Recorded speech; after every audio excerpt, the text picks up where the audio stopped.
Ya veo que la mitad se ha ido. No se quejen, no por ustedes que se quejen, por los que se van.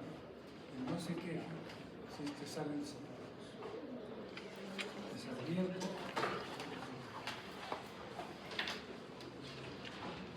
Entonces, estoy diciendo de que veo que han dado el quiz y volar. Esta parte no se entiende si ustedes ponen a leer, por más que tengan las diapositivas, no lo van a entender. Esto es una cosa sencilla, porque es un quiz.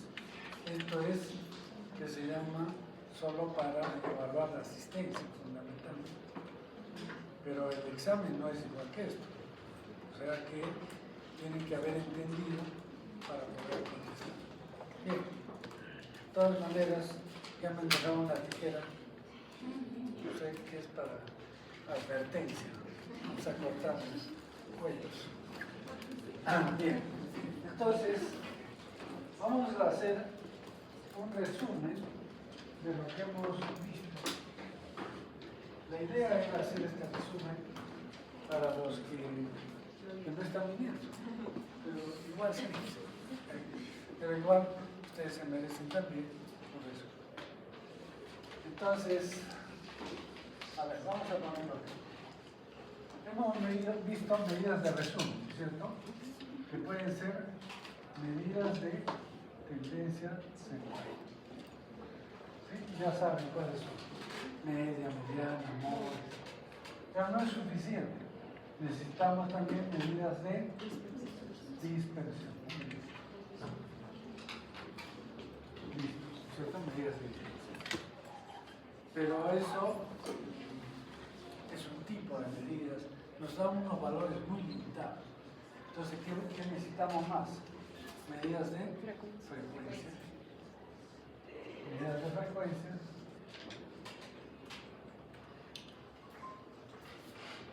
Entonces, estos ya nos van a decir, estos son más epidemiológicos, ya nos van a decir cómo es un problema de salud en la comunidad.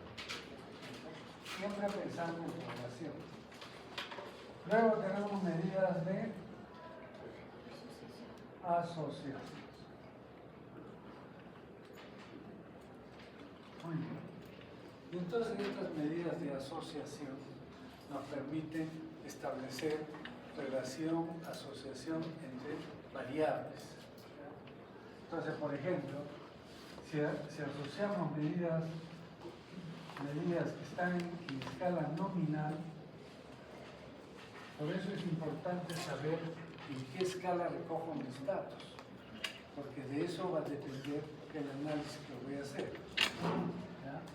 Entonces, si es nominal y la otra variable también está medida en escala nominal, ¿qué voy a usar? Primero, ¿qué voy a comparar? ¿Qué comparo? Promedio. No, perdón. Proporciones. Proporciones. ¿No es cierto? ¿Y qué técnicas tenemos para comparar proporciones? Si cuadrado y intervalo de confianza al 95%. Si la escala es en escala nominal y la otra de razón, ¿qué voy a comparar? ¿Qué comparo? Promedio. Y si comparo promedios, ¿qué voy a utilizar? La prueba Z o T o intervalo de confianza 95%. ¿Sí? Pero si la escala es de razón y la otra también está en escala de razón, ¿qué voy a utilizar? El coeficiente de correlación, ¿cierto? Y vamos a ver eso ahora, ¿no? Entonces, vamos a pasar un poco.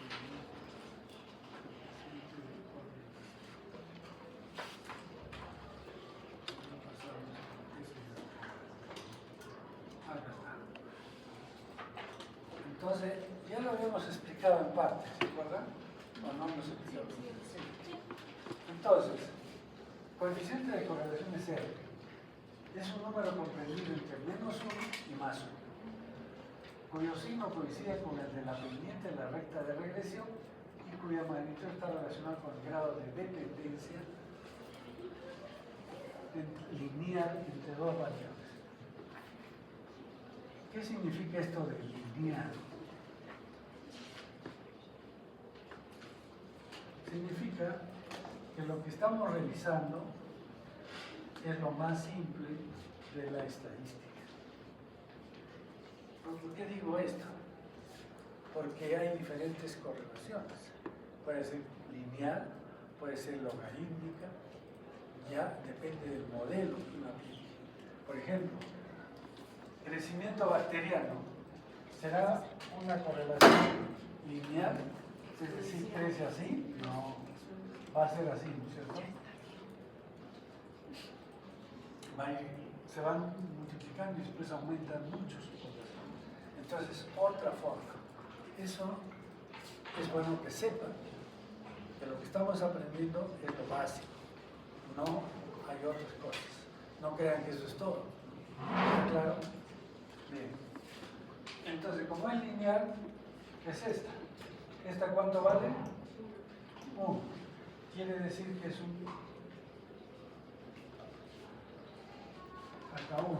Correlación positiva grande y perfecta. ¿Ya? 1. Pero si es al revés, es -1. ¿Y qué dice -1? Correlación negativa, pero es grande y perfecta. ¿Qué quiere decir eso, correlación negativa? Mientras que una variable aumenta, la otra disminuye. En este caso de 1, las dos van aumentando y en una misma proporción aumenta la otra. ¿Ya? Si es, por ejemplo, así, entonces ya va a cambiar. Este es R0.8. Entonces, más o menos está acá. De -7, menos 0.7 a menos 0.89 es correlación negativa alta. Entonces, y así va a ir variando según estos grados de correlación. Entonces tenemos correlación negativa grande y perfecta, correlación negativa muy alta, correlación negativa alta nada más. O sea que la alta, ¿cómo sería? Entonces ya hay más puntos acá, ¿no? Y esa correlación es de 0,7 a 0,69. Los de 0,4 a 0,9, 0,80 a 69 es correlación negativa moderada. Ya moderada será así, ¿no? Listo. Y 0.2 es correlación negativa baja, casi no hay correlación. Y muy baja, de 0.01 a 0.19, muy baja. Y 0, esto es 0. ¿Hay alguna correlación? Ninguna, ¿cierto? No puedo establecer, así como acá, una línea para acá, no sé. Entonces, no hay correlación. Y después va a ir aumentando, correlación positiva muy baja, baja, moderada, alta, muy alta, y correlación grande y perfecta. Entonces, está ahí toda una tabla. Entonces, esa es la manera de establecer la correlación, o en este caso, esa correlación indica asociación entre dos variables que están medidas en escala de razón. Muy bien.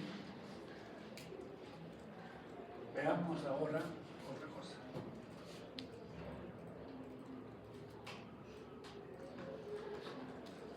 Coeficiente de determinación. Este valor también nos da la asociación, pero ya nos da la intensidad, la magnitud de la asociación. ¿Ya? ¿Y cómo es esto? Expresa la parte proporcional de la varianza de la variable dependiente producida por la variable independiente. Entonces, ¿qué quiere decir eso?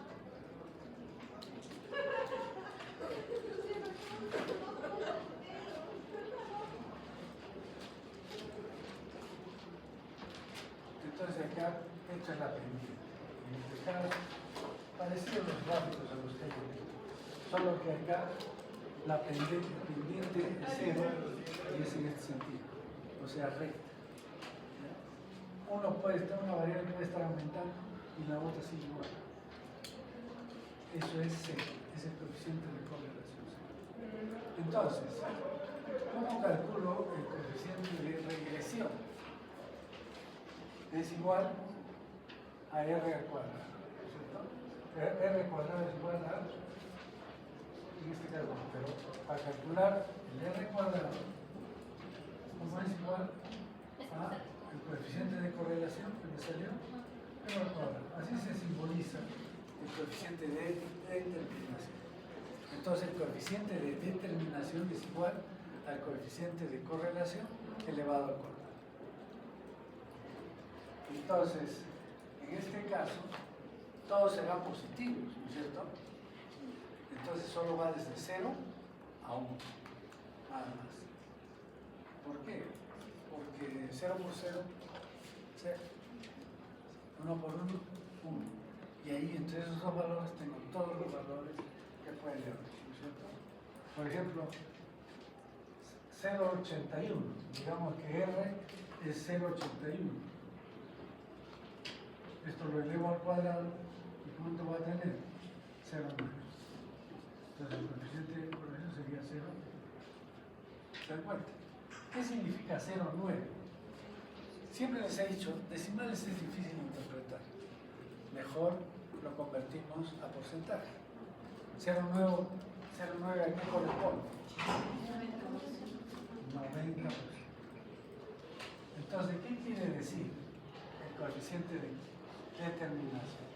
Que es 90%. Que una variable X influye en la variable Y en un 90%. Por ejemplo, ¿se acuerdan que dijimos? Colesterol, HDL y peso, ¿no es cierto? ¿Cuánto determina el colesterol HDL el aumento de peso? Digamos 80%. ¿Qué significa?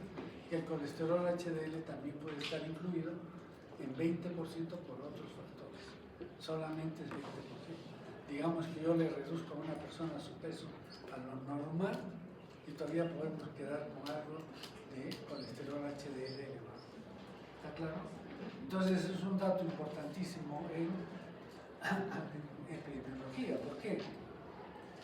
Si digamos que existe una correlación entre un valor y otro, pero al 50%.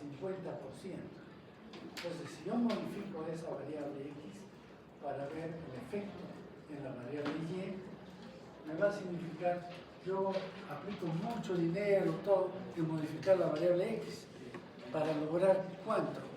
Solamente el 50% de modificación de la variable Y. Entonces, como que, no, tengo que buscar otra cosa más, otro factor que sea más influyente en el desempeño de la variable Y. ¿Se dan cuenta? ¿Se entiende esto? Es importante.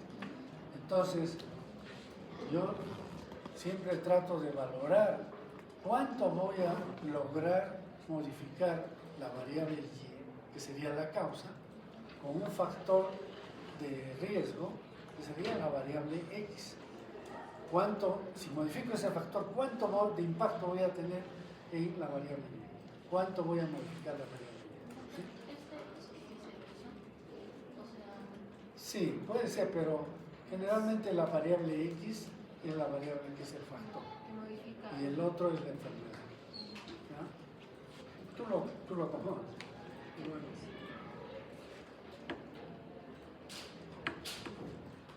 ¿Está claro? Ese es el factor de determinación.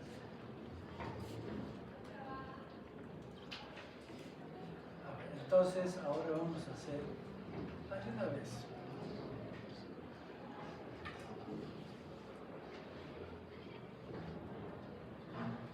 Medidas de impacto. ¿Ya? Vamos a ver qué medidas de impacto tenemos. ¿Cómo medimos ese impacto? Esta es una medida de impacto. Riesgo atribuible en expuestos. Mira, riesgo atribuible en expuestos. ¿Qué quiere decir esto? El riesgo atribuible expuestos permite cuantificar el exceso de riesgo entre dos grupos con diferentes niveles de exposición a factores de interés. El riesgo atribuible en expuestos es igual a la incidencia en expuestos menos la incidencia en no expuestos. ¿Cómo era el riesgo relativo? ¿Se acuerdan? Incidencia en expuestos entre incidencias. Incidencia en expuestos. Incidencia en no expuestos. Muy bien. En este caso, el riesgo atribuible ya no es esto, sino es la incidencia en expuestos menos la incidencia en no expuestos. Es una resta de estos dos. Nada más. Ejemplo, dice, incidencia de mortalidad en fumadores. ¿Qué significa eso? 20 cigarrillos por día, ¿no? Aproximadamente. Es 1.8%. Esa es una incidencia, ¿no es cierto? Si quisiéramos ponerle en probabilidad sería 0.018. Pero vamos a poner el porcentaje, 1.8%. Y en los fumadores, ¿cuánto es? 0.2%. ¿Qué significa? ¿Que puede haber enfermedad en no fumadores? Sí. Claro, ¿no? Puede haber mortalidad por cáncer, ¿no es cierto? Esta es mortalidad por cáncer en fumadores y en no fumadores. ¿En quién es más alto? En los fumadores. Y en los no fumadores 0.2. Entonces, hago el riesgo atribuible en expuestos es 1.8 menos 0.2 igual a 1.6%. ¿Qué quiere decir esto? Que si yo doy una ley que nadie fuma, desaparezco el tabaco, seguirá habiendo, mejor dicho, ¿en cuánto voy a reducir la incidencia? ¿En cuánto voy a reducirla?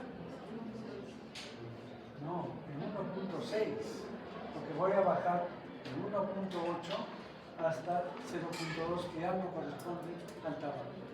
Entonces estoy reduciendo en 1.6% la incidencia de mortalidad en los que fuman. Porque lo otro puede ser por otras causas. ¿Sí? Ahora, ¿me explico? Esto necesita un poco de explicación. ¿Ya? Tenemos un grupo de gente que fuma, ¿ya? Y que hacen cáncer pulmonar. Y entonces, de ese cáncer pulmonar, ¿todo será debido al hecho de que fuman? No, puede haber algo genético, ¿cierto? Entonces, que así no fumen iban a hacer su cáncer. Entonces, si yo sé cuánto es la incidencia en los no fumadores, hago la resta y me sale ese valor. ¿Qué significa ese valor? Es la disminución que voy a producir en la mortalidad por cáncer si es que elimino el factor, que es el tabaco. Si yo elimino el tabaco, voy a bajar esta incidencia en 1.6 por mil. Esto es por mil, todo es por mil. Todo es por mil. Creo que acá falta un cero. No, sí está el cerito acá.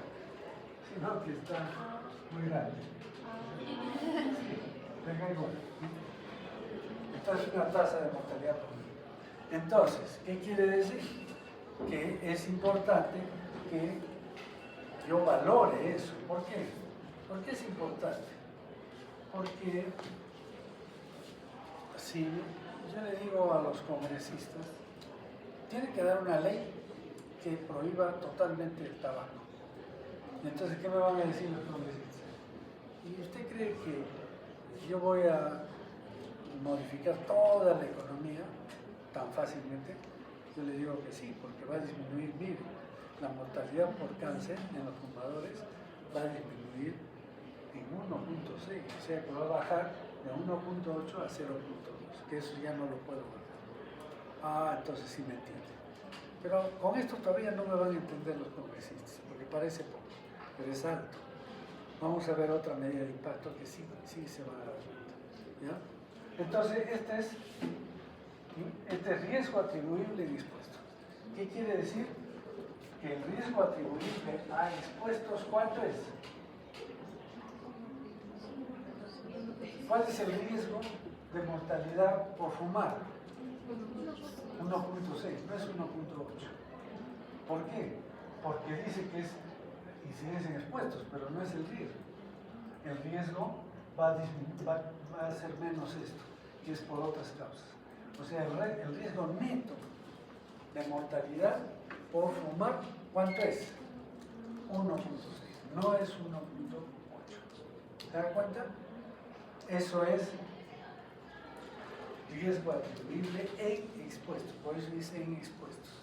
O sea, los que fuman, por fumar, tienen un riesgo de, no de 1.8, sino de 1.6, porque hay otro riesgo que corresponde a otros factores. ¿Ya? Bien, a ver, vamos a ver. Riesgo atribuible poblacional. Es la magnitud absoluta de riesgo de incidencia de enfermedad que se atribuye a la exposición, ya no solo en expuestos, sino en el conjunto de la población.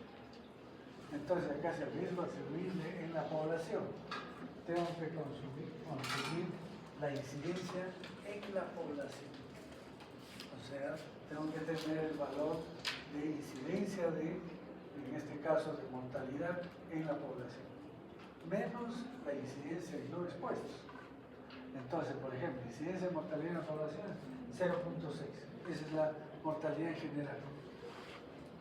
Y en los no fumadores es 0.2.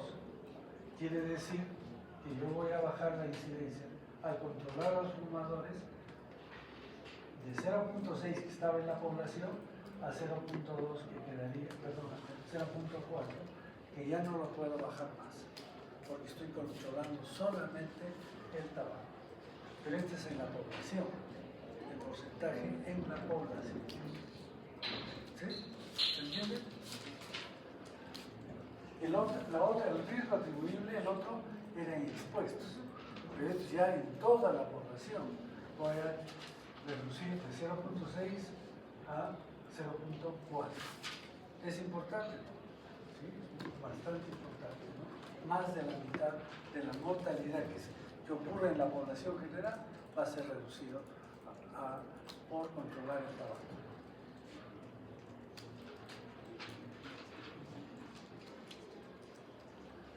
Y hay otro que se entiende más, esto sí sirve para explicar a los congresistas. Permite cuantificar el exceso de riesgo entre dos grupos con diferente nivel de exposición al factor de interés. La fracción atribuible en expuestos, fracción, el otro que era riesgo. Mucho cuidado con fracción atribuible en expuestos. Es igual a la incidencia en expuestos menos la incidencia en no expuestos partido la incidencia en expuestos por sí. Y entonces, ¿cuánto me da? Por ejemplo, incidencia de mortalidad en fumadores, ¿cuánto dijimos que era? 1.8, ¿no es cierto? Menos la incidencia en no expuestos, 0.2, partido la incidencia nuevamente en expuestos, 1.8. Y esto me da 88.8. Casi se nota, ¿no es cierto? Entonces, ¿qué quiere decir? Fracción atribuible. Le voy a decir a los congresistas que si yo desaparezco el tabaco, voy a reducir en 88% la mortalidad por cáncer. ¿Eso se entiende mejor? ¿Cierto? Porque cuando 1.2 no suena. Pero si yo le digo que al controlar el tabaco vamos a reducir la mortalidad en los expuestos en 88%, ya es otra cosa. ¿No es cierto?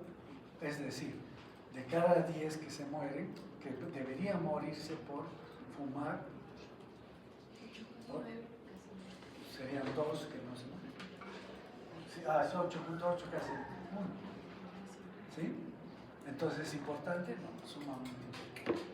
Entonces, cuando vemos fracción atribuible o que se llama el riesgo atribuible, como que no se nota mucho, pero acá sí se evidencia y esto le explican a un congresista, esto sí lo va a entender. ¿Ya? Esto se llama entonces fracción atribuible en expuestos. Y así como hay fracción atribuible en expuestos, también hay fracción atribuible poblacional. Y que es igual a la incidencia en la población, ¿se acuerdan? 0,6 menos la incidencia en no expuestos, 0,2 partido 0,6%, 66,6%. Entonces, ¿qué le voy a decir a los congresistas? Que si yo desaparezco el tabaco en la población, ya no solo en los fumadores, porque lo anterior era en los fumadores, aquí en la población general se va a reducir la mortalidad por cáncer pulmonar en 66,6% en la población general. ¿Sí? ¿Está claro? ¿Se entiende? Muy bien. Entonces, esas son medidas de impacto. ¿Ya? Veamos ahora.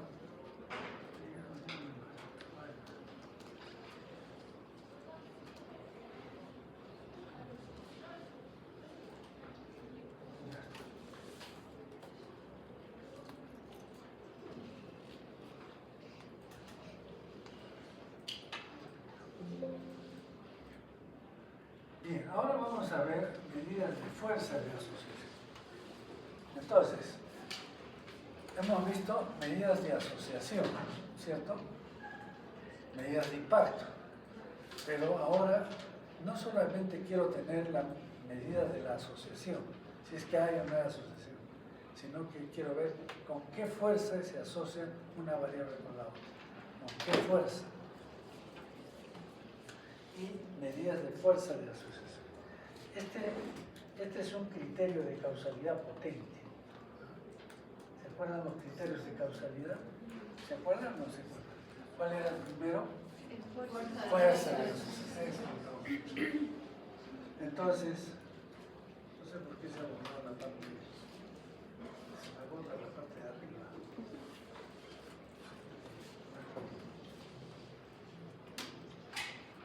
Es solo el título.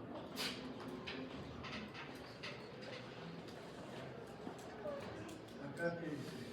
De fuerza de Una habilita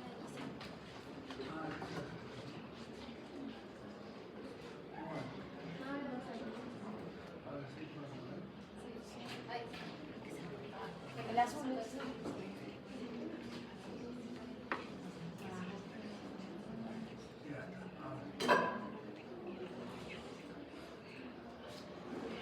Ya, entonces empezamos con medidas de fuerza de asociación. ¿Cómo se mide la fuerza de asociación con el riesgo relativo? Pero tenemos que, para saber qué es el riesgo relativo, tenemos que saber qué es el riesgo absoluto. Ya lo hemos dicho, pero vamos a volverlo a decir. Es la incidencia de enfermedad u otro evento de interés en la población o grupo poblacional. Cuantifica la probabilidad de experimentar dicha enfermedad por él. Entonces el riesgo absoluto no es otra cosa que la incidencia. ¿Listo? Eso es riesgo absoluto. Puede ser incidencia en expuestos, riesgo absoluto en expuestos. O incidencia en no expuestos, riesgo absoluto en no expuestos. Cuando relaciono esos dos riesgos absolutos, ¿qué es lo que voy a tener? El riesgo relativo. ¿Y entonces qué es el riesgo relativo? Razón entre el riesgo absoluto de enfermar o morir de aquellos con exposición de interés y el riesgo absoluto de enfermar o morir de aquellos sin la exposición. En otras palabras, ¿qué riesgo relativo? ¿Qué es? Incidencia en expuestos, la incidencia del riesgo absoluto, recuerden. Y partido de la incidencia en no expuestos. Listo, eso es riesgo relativo.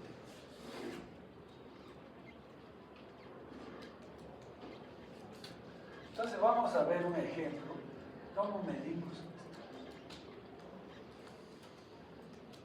Imagínense, este es un ejemplo que es un brote de cólera en 3 caseríos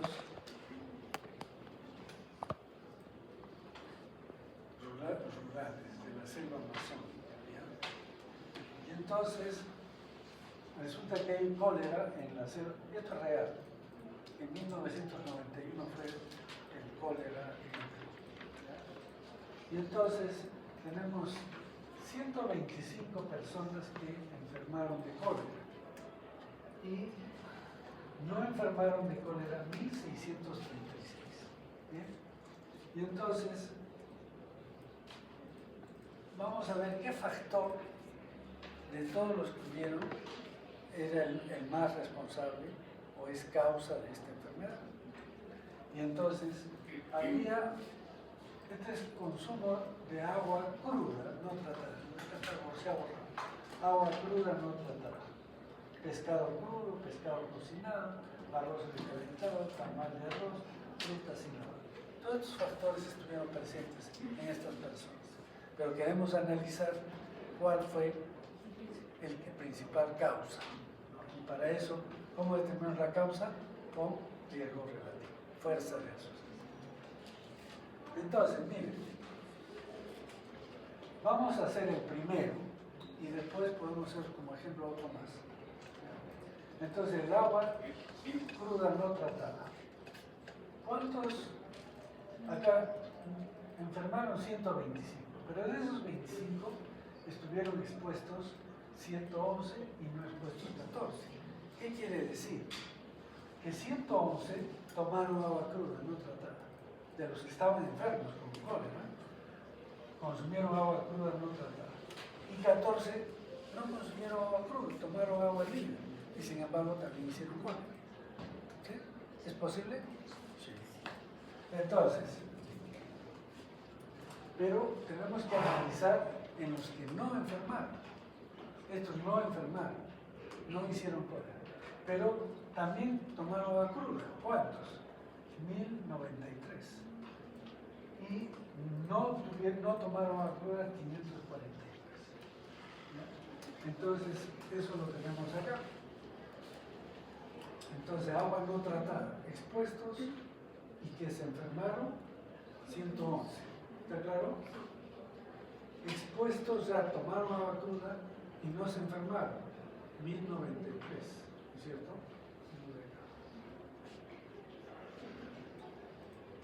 Enfermos que no se expusieron al agua cruda, 14.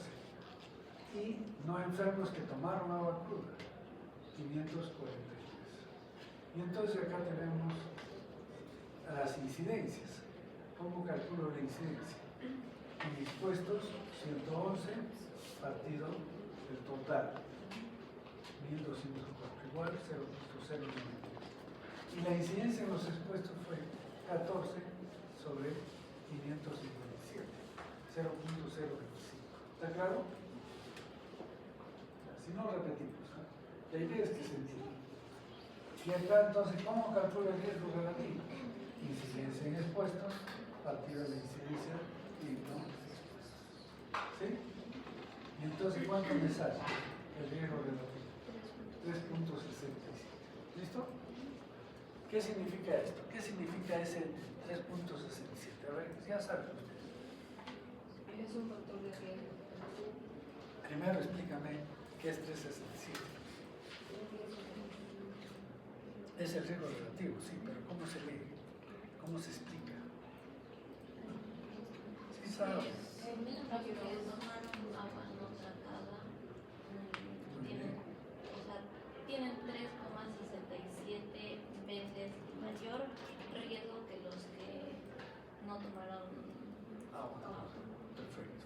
Entonces, los que tomaron agua cruda tienen 3.67 veces más probabilidad de, no más riesgo, sino más probabilidad de enfermar.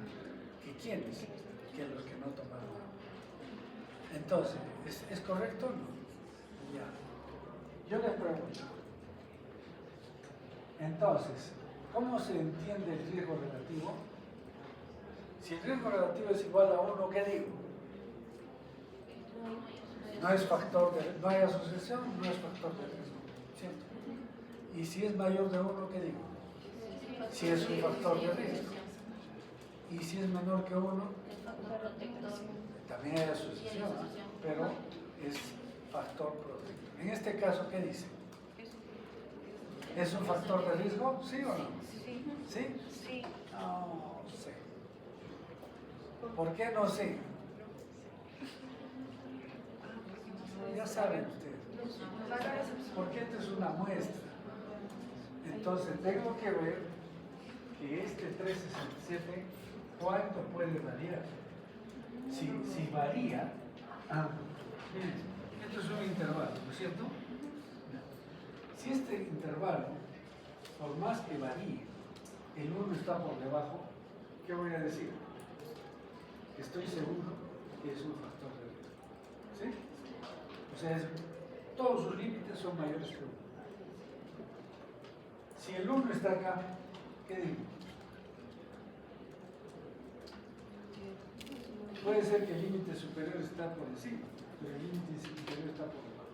Entonces, ¿qué digo? Que no es un factor. Y si el 1 está por encima de estos dos, todo el límite, el 1 está acá. ¿Qué digo? Que es un factor, pero ya trabajo con un intervalo de... ¿Sí? Bien, entonces vamos a ver cómo se hace eso.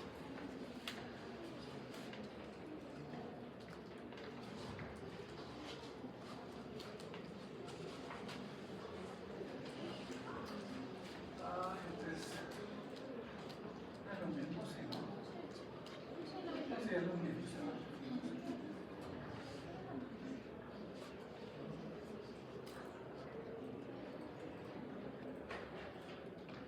Y otra vez sigue siendo lo mismo. ¿Sí? ¿Qué repetimos? Ah, no, ya, este está bien. Entonces, miren, hemos calculado para todos, ¿ya?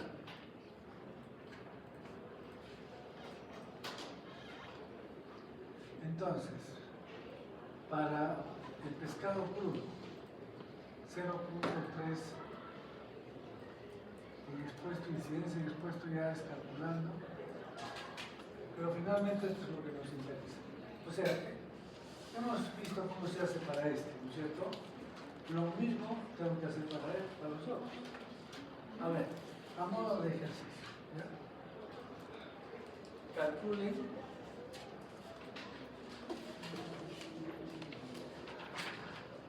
el arroz recalentado. ¿Ya? A ver, estas dos columnas calculan el arroz recalentado. Calculen su riesgo relativo. ¿Ya? Y los de allá calculan frutas sin lavar. ¿Ya? Los dos de acá. Ya saben calcular. Pero entonces calculen su riesgo relativo.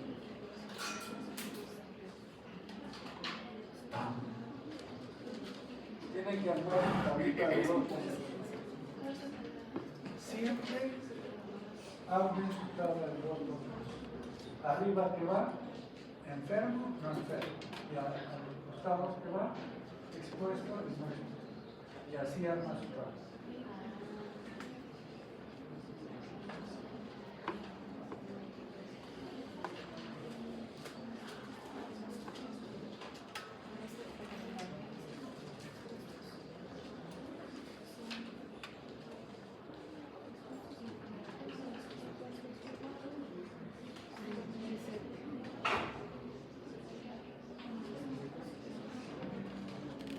Traten de hacer todo, porque es la manera de aprender. Si no lo hacen, ya, así. Después no lo entienden.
Entonces, ¿cuánto sale los de aquí? Que dijimos el arroz recalentado.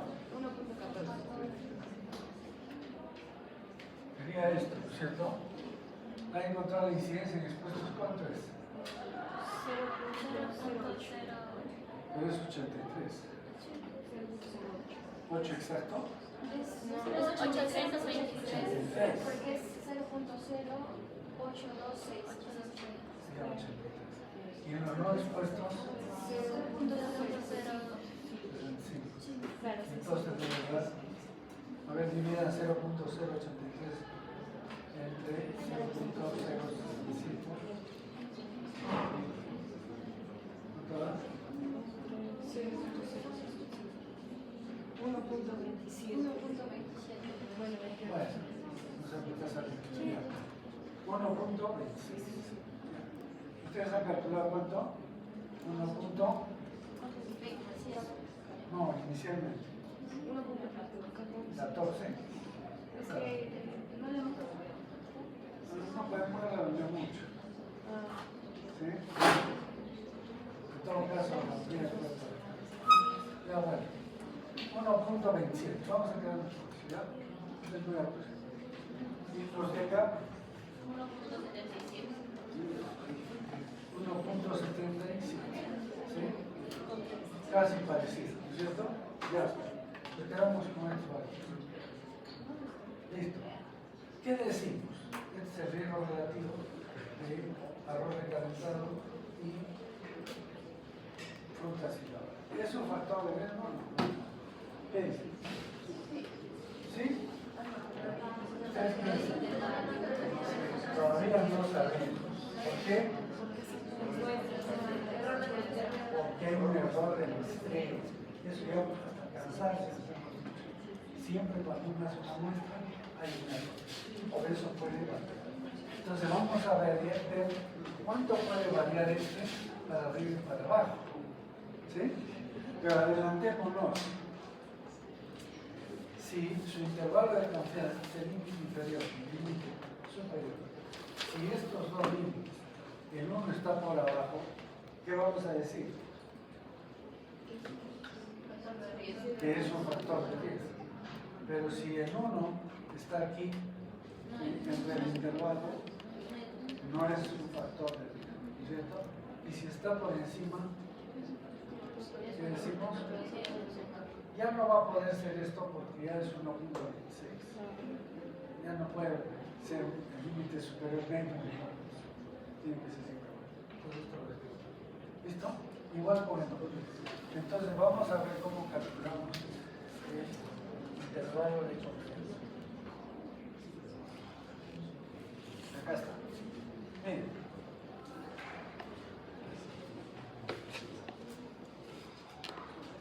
Entonces, el primero era, esto es de agua no tratada, ¿no es cierto? La incidencia 0.92 y 0.25, ¿sí? Por lo tanto, su riesgo relativo era 3.65. Entonces, tenemos que ver cuánto puede variar esto. Puede variar, entonces, según esta fórmula. El riesgo relativo elevado a 1 más menos 1.96. ¿Por qué es 1.96? Es una constante, ya sé cuánto. Partido X. ¿Qué es X? Si el chi cuadrado es, ¿qué será X? La raíz cuadrada del chi cuadrado. Entonces, para hacer esto necesito calcular el chi cuadrado. Pero ustedes ya saben calcular el chi cuadrado. ¿Sí o no? ¿Saben o no saben?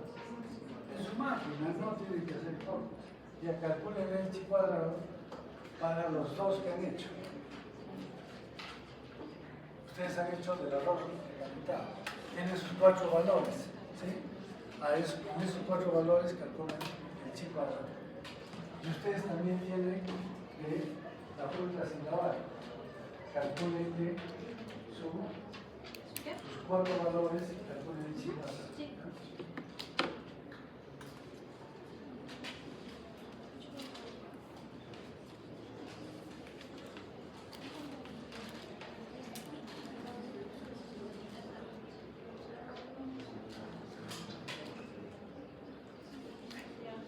solamente el chi cuadrado. ¿Ya lo calcularon? Ya. ¿Cuánto es el chi cuadrado para la fruta sin la vara? 10.74. 10.74. 74. Y para el arroz recalentado,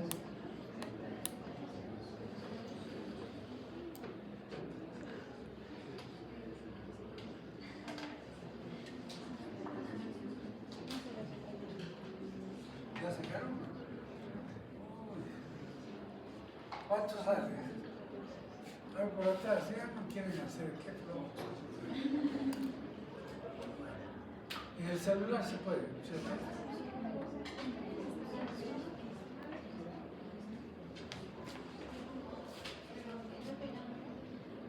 ¿Qué va a decir? 47.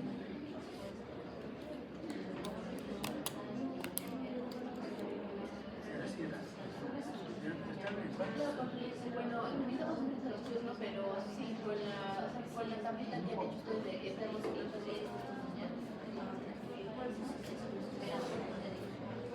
A ver, ¿qué han encontrado? Ustedes, solamente una persona que escribió. ¿Cuánto han calculado ustedes? Ah, está perfecto. Ya, ustedes 1.71. Bien. Entonces, ¿para qué sirve el chi cuadrado? Para calcular esto. Entonces, escuchen, esto es lo interesante. Intervalo de confianza es igual al riesgo relativo. ¿Cuánto es el riesgo relativo? 3.67, ¿no es cierto? Que es el que está para este factor. Elevado a 1 más menos 1.96 partido raíz del chi cuadrado. En este caso el chi cuadrado es 25.96. Y entonces, ¿cuánto me sale? Intervalo de confianza más límite inferior, o sea, que este valor es de 2.2 hasta 6.05. O sea que este 367 puede variar desde 6.05 hasta 2.20. Entonces, ¿qué digo? ¿Es un factor de riesgo? ¿Por qué? Porque los dos límites están mayores que uno. O sea, ¿qué quiere decir eso? Que por más que pueda variar el riesgo relativo, por más que varíe, nunca va a variar menos de 1. Y por lo tanto, siempre va a ser un factor de riesgo. ¿Está claro? Entonces, ¿cómo haríamos con ustedes?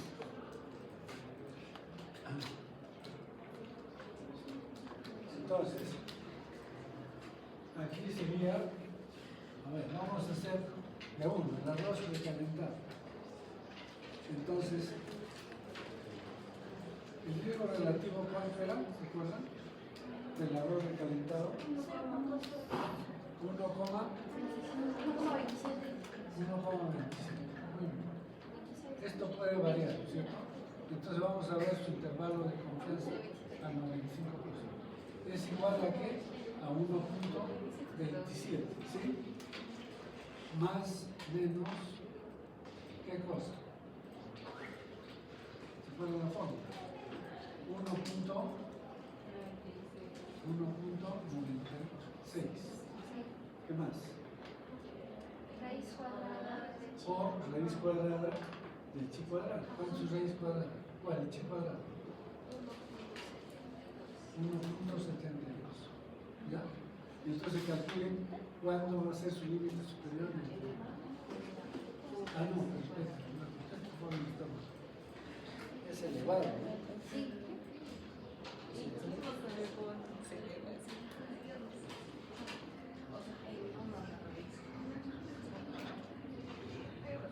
Es elevado. Este riesgo relativo 1.7 elevado. Ah, no. Elevado a 1 más menos 1.96.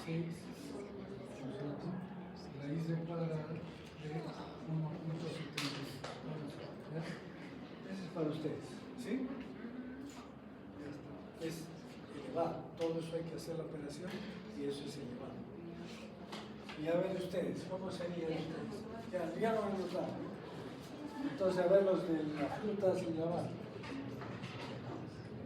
La fruta sin lavar, ¿cómo va a ser?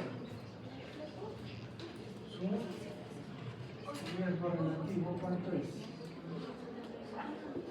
10.74. ¿Están seguros?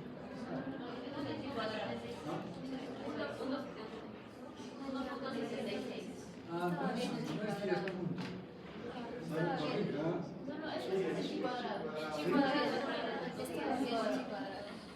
No, este es.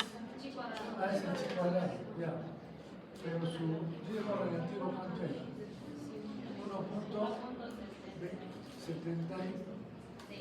1.76.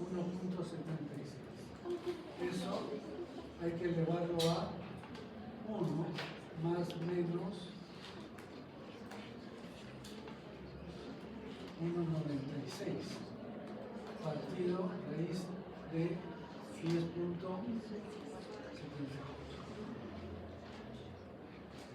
Ya, hago esa operación.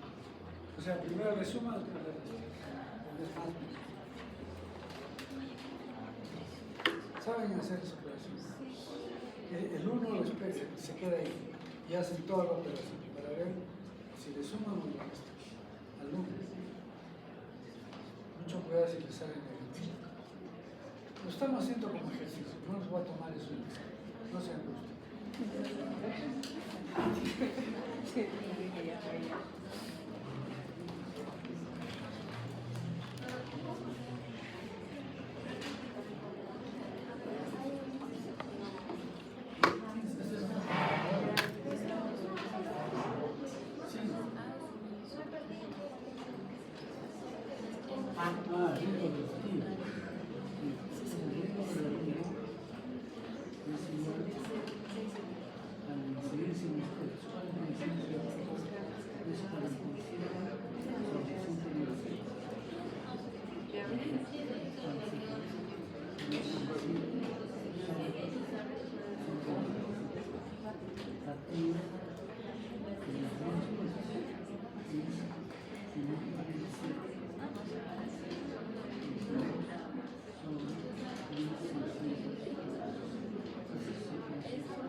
¿Ya?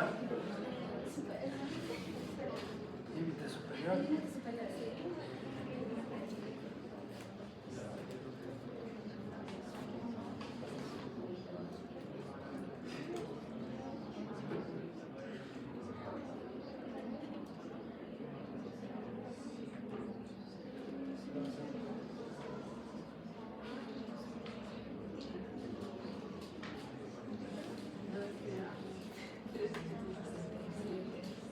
¿Cuántos salen?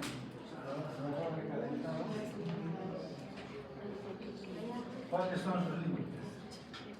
1.71, el límite superior y el límite inferior 1.19. 1.71 y 1.19.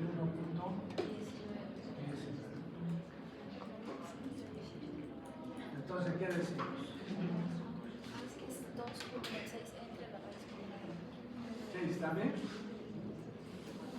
Tengo características.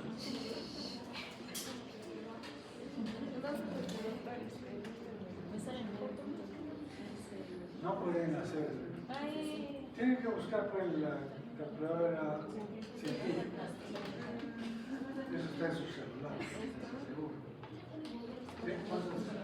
Límite superior 1.77 inferior 0. No, puede ser. ¿Verdad? El inferior. Inferior 0.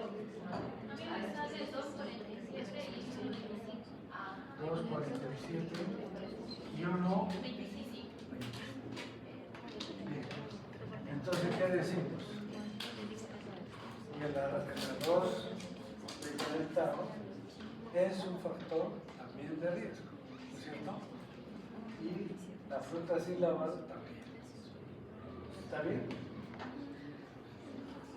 Pero ¿cuál será el más importante? ¿Cuál es el que tiene más fuerza de asociación? Ah, pescado bruto.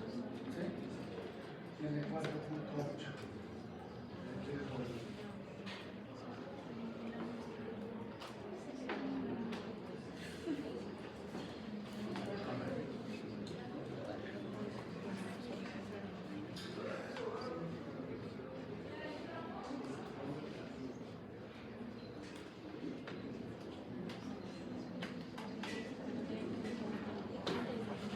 Listo, vamos entonces a resumir esta última parte.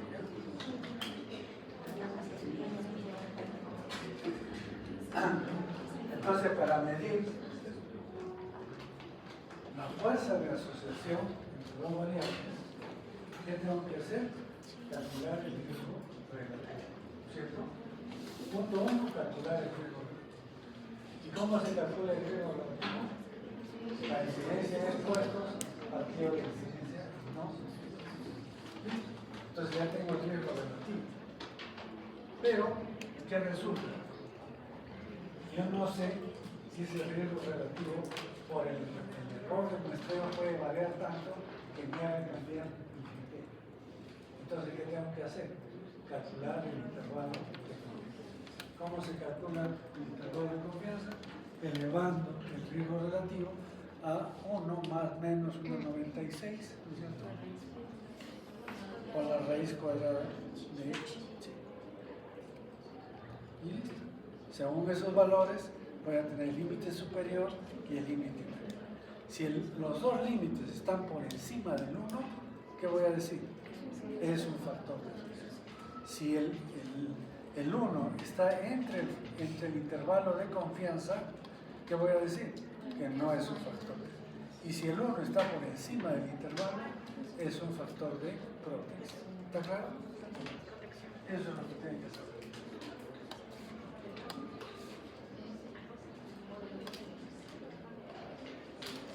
¿Se acuerdan que hemos trabajado con la prueba Z, chi cuadrado? Entonces, esto es para los valores que tienes. Por ejemplo, esto es lo que hemos trabajado, ¿se acuerdan? 0.05, o sea, el 95% tiene el valor de chi cuadrado es 3.84 y el valor de Z es 1.96. Pero si trabajo a un nivel de confianza mayor, o sea 0.01, ¿qué quiere decir eso? 99% de confianza, estos valores van a aumentar. Ya no es 1.96, sino es 2.58. Y en el chi cuadrado 6.73. Y si quiero al 0.001, ¿qué significa? 99% de confianza. Entonces también cambia. Y si quiero menos al 10%, o sea, el 90%, sería 1.64 y 2.7. O sea, en otras palabras, estas constantes varían de acuerdo al nivel de confianza que yo quiero. Eso es lo que quiero hacer. Antes que me olvide, habíamos visto, es que es importante, no lo tienen que aprender, pero tienen que saberlo para poder tener el concepto completo.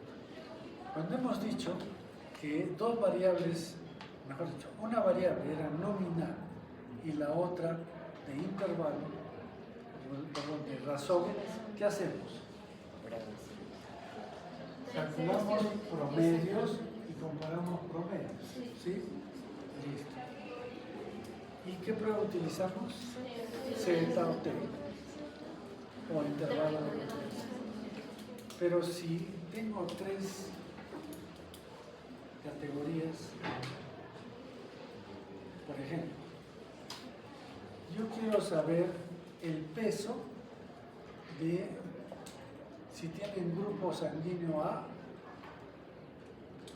B, AB y O. Son 4 categorías. ¿En qué escala está el grupo sanguíneo? Nominal. Y entonces el peso en qué está? Razón. O sea que voy a calcular 4 promedios de peso. El peso de los de A, el promedio de peso de los de B, el promedio de pesos de AB y el promedio de peso. ¿Sí? A ver. Como tenemos mismos al mismo A, B, AB y O, y los pesos, peso talla es el qué variable de razón. Entonces, cuando es de razón, ¿para quién decirle qué valor es el que representa a todos? Es promedio. ¿Sí? ¿Se acuerdan cuando hemos dicho, ejemplo, sexo y peso? ¿Qué hacemos? A todas las mujeres las pesamos y a todos los hombres los pesamos. Pero ¿qué valor nos representa a todas las mujeres? ¿En cuánto peso? El promedio de peso. ¿Sí? ¿Sí? ¿Me están entendiendo? Sí.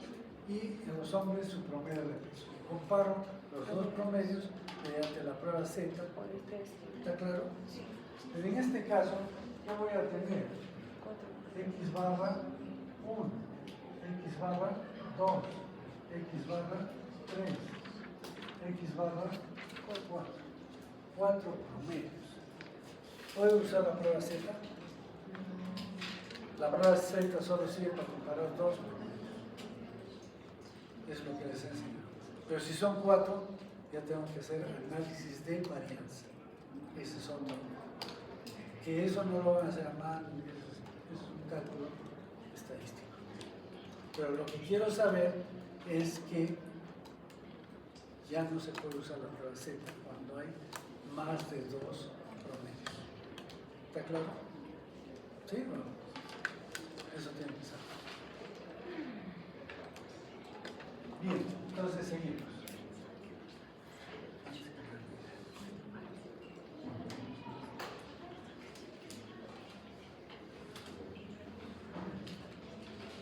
Este ya hemos visto, ¿no es cierto? Correlación, regresión,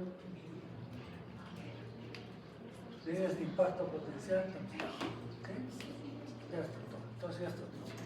Entonces hemos visto medidas de asociación, medidas de impacto y medidas de fuerza de asociación. Eso es lo que hay. ¿Alguna pregunta? No.